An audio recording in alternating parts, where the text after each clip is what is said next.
Hey everybody, it's Joe Jonas hanging with Jag. Hi, this is Carly Rae Jepsen, and you're listening to Jag. Ryan Seacrest with Jag. It's B.O.B. So much swag with my homie Jag. And now, a look at this week in podcasting news. It's the Jag Show podcast. Welcome in, I am John Jag Gay. Quick editor's note this week, no video due to me breaking my foot and my studio not being super accessible. More on that later.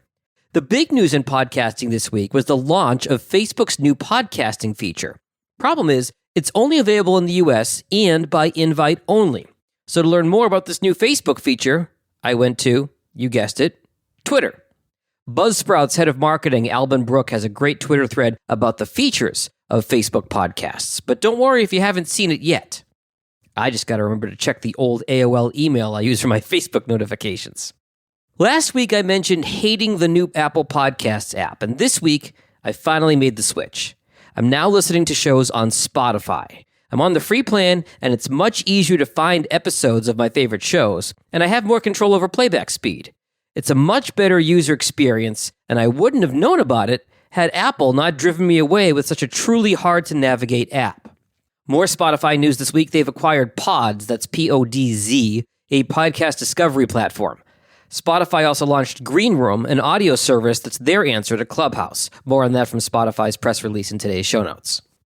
Remote recording app Squadcast has a new update. It allows Dolby surround sound, one-click mastering, video recording, and up to 10 participants. The plans do seem a little pricey, though, so for me, it makes more sense to stay grandfathered into the 4-people, audio-only, unlimited recording time package that I got way back when, and supplement it with a small plan on Riverside for when I need video or have more than 4 people on a call. Stitcher is now the #1 listened to podcast network, according to new metrics from Triton Digital. They're owned by SiriusXM, and they now have a bigger weekly podcast audience than NPR and Odyssey, formerly Entercom. According to the Podcast Index, there are now 4 million podcasts. But don't be overwhelmed if you're getting into the space. Only 10% of them have put out a show in the last month. Pod fading is real. Finally, as I mentioned, I broke my foot Saturday. Long story short, I was walking the dog, she zigged, and I zagged. Landed funny and broke the 5th metatarsal, that's the bone right behind my pinky toe. Fortunately, it should heal with a walking boot and no cast or surgery. Also, it's not my driving foot. So for now, I'll be recording in my office, not my studio, which is down a scary flight of stairs in my house.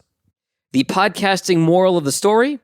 If I sound okay to you right now, you don't need a fancy studio to record in. An office without background noise or a lot of echo should do just fine. Until next time, stay healthy and stay safe.